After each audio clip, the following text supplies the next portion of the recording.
요즘 뉴스만 틀면 AI가 일자리를 빼앗는다. 3년 안에 사라질 직업. 이런 제목의 뉴스나 클립들이 계속 우리한테 쏟아지는데요. 그러다 보니까 전문직도 IT업도 어떤 업에 있든지 간에 굉장히 불안감을 느끼지 않을 수가 없습니다. 그런데 여기서 제가 드리고 싶은 얘기는 지금 우리가 AI 때문에 이 직업이 사라지고 저 직업이 뜰 것이다 라는 미래 예측은요, 다 말도 안 되는 얘기예요. 왜냐하면 5년 후, 10년 후 때 뭔가 새로운 기술이 나와서 그 기술이 또 완전히 바꿔버릴 수가 있거든요. 그 대응력의 핵심 키워드, 어떻게 대응력을 만들 것인가 핵심 키워드가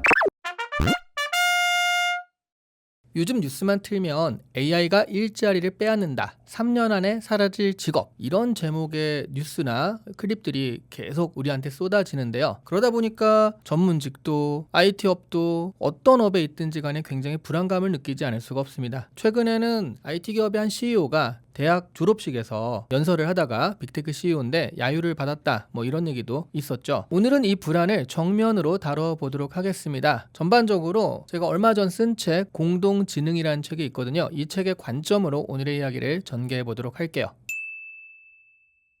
단기적으로 보면 분명히 변화는 있습니다. 대표적으로 개발자 같은 경우에는 정말 눈에 띄게 일자리가 줄고 있는 게 보이기도 하거든요. 코딩을 해주는 AI가 워낙 잘하다 보니까 일단 1순위 정리해고순으로 들어간 건데요. 정말 제가 하고 싶은 얘기는 그 다음이에요. 일단 단기적으로 그런 것들이 있다. 그러면 그 다음에 5년 후는 어떻게 될 것인가, 10년 후는 어떻게 될 것인가, 이런 부분들에 대해서 많은 분들이 또 궁금해하시고 물어보곤 하시는데요. 그러다 보니까 요즘 여러분 뭐 술자리에서 친구들을 만나도 AI 일자리 이런 얘기 정말 많이 하시죠. 그게 뭐 영업 보고서 그리고 증권사의 애널리스트 분석 이런 데서도 이야기가 빠지지 않습니다. 그러니까 지금은 정말 모든 사람들이 일자리에 대한 이야기, 앞으로 일자리가 어떻게 될 것인가, 이걸 너무너무나 궁금해하고 있는 그런 상황이다 라고 할 수 있어요. 그런데 여기서 제가 드리고 싶은 얘기는, 제가 좋아하는 그림 하나가 있습니다. 1900년에 파리 만국박람회 때 만들어진 그림이거든요. 그때 미래 직업을 예측해 본 거예요. 이런 직업들이 있을 것이다. 그래서 많은 사람들이 그때 선호했던 것 중에 하나가 하늘을 나는 우편 배달부였습니다. 1인 탈 것을 가지고 우편을 배달해주는 그런 거였죠. 그래서 그림으로 나와서 그림 엽서까지 있는 거예요. 그렇게 보니까 지금부터 한 126년 전 사람들의 지혜였던 거죠. 그런데요, 이걸 보면 지금 드론이랑 좀 비슷한 느낌이 있어요. 그래서 오, 맞췄네 라는 생각이 들면서 하나 재밌는 건 이런 거죠. 우편을 배달하고 있다는 거예요. 이게 무슨 얘기냐, 그러니까 1900년대 사람들은요, 이메일이라는 것을 상상도 못했다는 겁니다. 그러니까 우리가 미래를 생각하는데 이 미래에 이메일이라는 기술 자체가 없으니까 여기 미래에 설정하는데 그게 들어갈 수가 없어요. 그렇죠? 그러니까 지금 우리가 AI 때문에 이 직업이 사라지고 저 직업이 뜰 것이다 라는 미래 예측은요, 다 말도 안 되는 얘기예요. 왜냐하면 5년 후, 10년 후 때 뭔가 새로운 기술이 나와서 그 기술이 또 완전히 바꿔버릴 수가 있거든요. 그러니까 지금 우리가 하는 그런 예측은 본질적으로 이메일을 모르는 채 하늘을 나는 우편 배달부를 그리는 일이다 라고 생각하시면 되겠습니다. 스티브 잡스 같은 경우도 대부분의 사람들은 보여주기 전까지는 내가 원한 게 뭔지 모른다 라는 얘기를 했잖아요. 그게 이 사람들을 무시했다라는 그런 개념이 아니라 실제로 그런 기술들, 이런 기술들은 나와서 그것들이 보급되기 전까지는 사실은 그 기술이 어떻게 우리 앞에 다가올지 전혀 알 수가 없거든요. 그걸 모른 채 미래를 설정한다, 이러면은 사실은 말이 안 되는 그런 미래에 가닿을 수밖에 없는 거죠. 그런데 지금 그 질문이 가장 위험한 질문 중에 하나입니다. 제가 이 표를 딱 그려가지고 이렇게 분류하는 순간 저도 하늘을 나는 우체부를 한 장 더 그리는 거에 불과해요. 제가 재밌는 숫자 하나를 말씀드릴게요. CXO 어드바이저리 그룹이라는 데서 나온 그런 그 통계인데 2005년서부터 2012년까지 미국 주식시장 전문가들의 공개 예측 6,500건을 모아가지고 한번 맞춰본 거예요. 사후 검증을 한 거죠. 그러면서 이게 맞았나 틀렸나, 그 생각해보면 주식이라는 건 결국 올랐나 내렸나 이런 거잖아요. 그러니까 이거 아니면 저거라는 거죠. 확률이 얼마인지 아세요? 맞출 확률이 47%입니다. 아니, 생각해보면 동전 던지기라면 50%잖아요.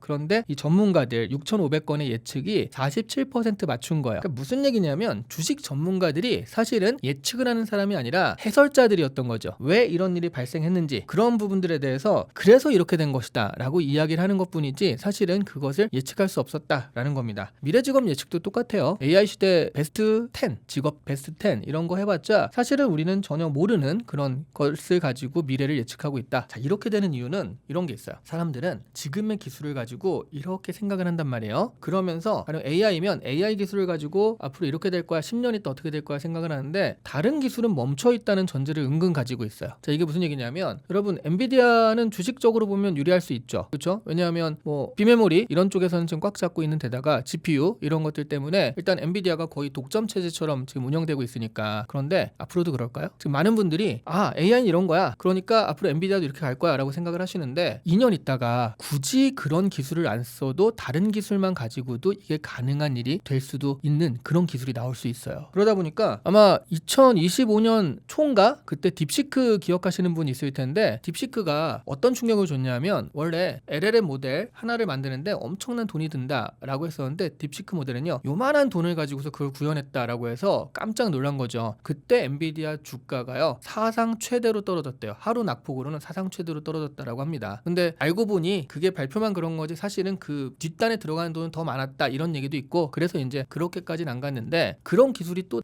나오지 않으리라는 보장은 없거든요. 그러다 보니까 지금 뭐 전력이 중요하다, 칩이 중요하다, 그러니까 이런 걸 해야 된다라고 하지만 전력을 100분의 1로 아껴주는 기술이 언제 어디서 등장할지 모르는 거예요. 그러니까 미래라는 거는 기술이 어떻게 되느냐에 따라서 확확 달라지기 때문에 지금의 어떤 지금의 기술 위에서 세워진 예측은 그게 반드시 맞는다라는 보장은 전혀 없다라는 거죠.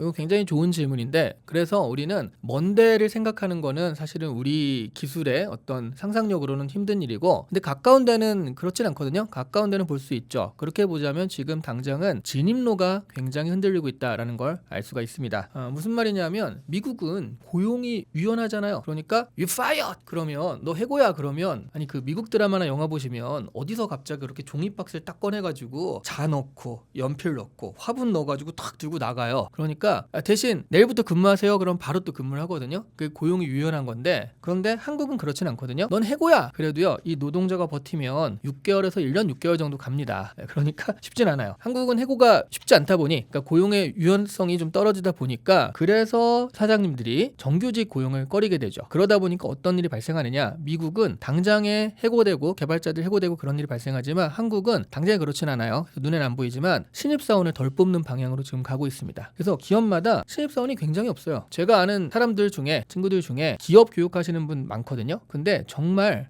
특히 올해 작년부터 시작했는데 올해 들어서 신입사원 교육 자체가 굉장히 줄어들었대요. 신입사원을 안 뽑으니까. 그래서 현실적으로 와닿고 있구나라고 할 수 있습니다. 자, 그래서 직업 자체라기보다는 현재 우리나라도 그렇고 다른 나라도 그런 면이 있겠죠. 직업으로 들어가는 진입로가 굉장히 좁아지고 있다. 그러니까 신규 채용이 많이 안 일어나고 있다. 처음에 무언가 시작하는 게 쉽지 않아진다. 이렇게 생각하시면 될 것 같아요. 카센터 예를 하나 들어드리면, 예전에는요 기술 있으면 먹고 산다 이런 개념이 있었잖아요. 그래서 차 정비 기술을 배워가지고 동네 카센터에 들어가요. 동네 카센터는 도제식입니다 아직도. 그래서 거기서 한참 조수로 일하면, 그리고 카센터 있는 그 자리 있죠, 그 자리가 허가제예요. 그러니까 내가 여기 계약해가지고 카센터 내야지 하고 낼 수 있는 게 아니라, 왜냐면 차도 왔다 갔다 해야 되고 또 뭐 여러 가지 문제가 있나 봐요. 그러니까 구청에서 여기는 카센터가 가능해 라고 허가를 받아야 되거든요. 근데 그게 쉽지가 않아서 그 자리를 물려주는 거래요. 그래서 사실은 도제식이 될 수밖에 없는 그런 상황이기도 하죠. 그럼 지금 점점 그 카센터에 가가지고 막 이렇게 하는데, 지금의 그 친구들은 그러면 10년 정도 거기서 그래 이제 죽었다 생각하고 10년 정도 열심히 해서 이걸 물려받아야지 생각하면 할 수 있는데요. 그런데 10년 있다가 과연 카센터의 위상이 지금과 똑같을까요? 점점 전기차로 바뀌죠. 전기차는 부품이 많지 않기 때문에, 그리고 부품이 고장나면 갈아 끼우는 거지 수리한다는 개념이 좀 덜하거든요. 전자제품에 가깝죠. 그러다 보니까 동네 카센터가 과연 지금처럼 유용할 것인가. 그리고 또 하나는 전기차 플러스 자율주행차로 가잖아요. 자율주행차로 가면 점점 사람들이 차를 소유하기보다는 공유할 가능성이 훨씬 많다라는 거죠. 예를 들어 여기 지금 당장 3시 23분까지 이 앞으로 와줘. 그러면 딱 오는데 내가 필요할 때 쓸 수 있는데, 그죠? 그러니까 공유차를 타는데 굳이 내가 정비하면서 탈 것인가, 뭐 이런 문제들. 그렇게 생각해 보면 지금 카센터에서 구슬땀을 흘리고 있는 그런 막 시작하시는 분들 같은 경우에는 과연 그만큼의 사람들의 니즈를 유지할 수 있을 것인가, 이런 걸 생각하면서 일해야 되는 거죠. 그래서 이게 핵심인 거예요. 지금 막 시작하시는 분들, 견습생이신 분들, 이런 분들은 예측을 실패하면 가장 큰 피해자가 됩니다. 제가 뭐 카센터 이렇게 얘기했지만, 카센터가 전기 배터리 같은 것들을 교환해 준다든가 아니면은 전기 충전소 역할을 하면서 그게 또 다르게 풀릴 수도 있는 거예요. 그러니까 이거를 예측이라는 건 재미로 볼 수 있는 건데 그게 여러분 판단의 근거, 여러분 결정의 근거가 되면 안 된다라는 거죠. 왜냐하면 아직 오지 않은 미래니까요. 베스트 10 같은 경우엔 그래서 이런 걸 보시면서 영상에도 되게 많이 나오잖아요. 뭐 되게 유명한 사람, 되게 똑똑한 사람이 뭐라고 하는데 다 아닐 수 있어요. 왜냐하면 지금 나오지 않은 기술로 갑자기 전 세계가 바뀔 수 있거든요. 여러분 3년 전에 AI 생각해 보세요. 그렇죠? 3년 만에 이 지경이 된 거니까. 그래서 그런 거를 너무 일희일비하지 마시라. 이런 말씀을 꼭 드리고 싶어요.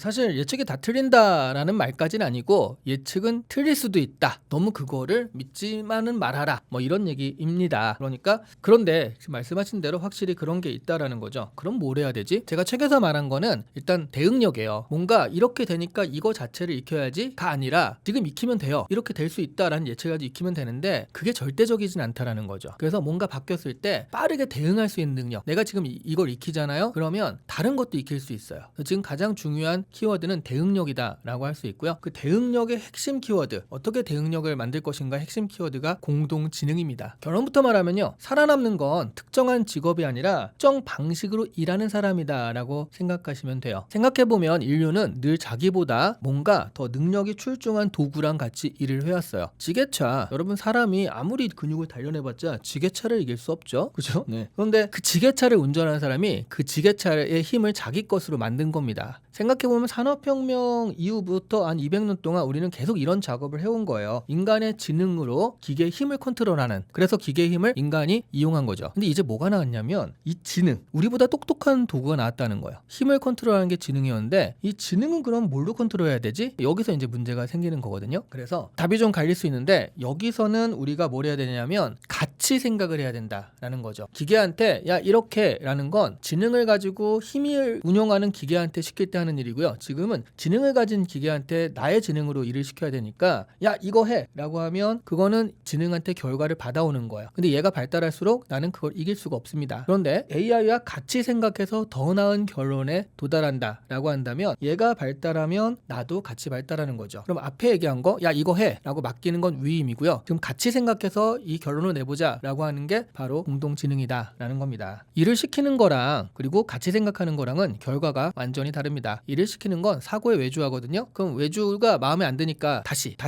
이렇게 오지만 그러니까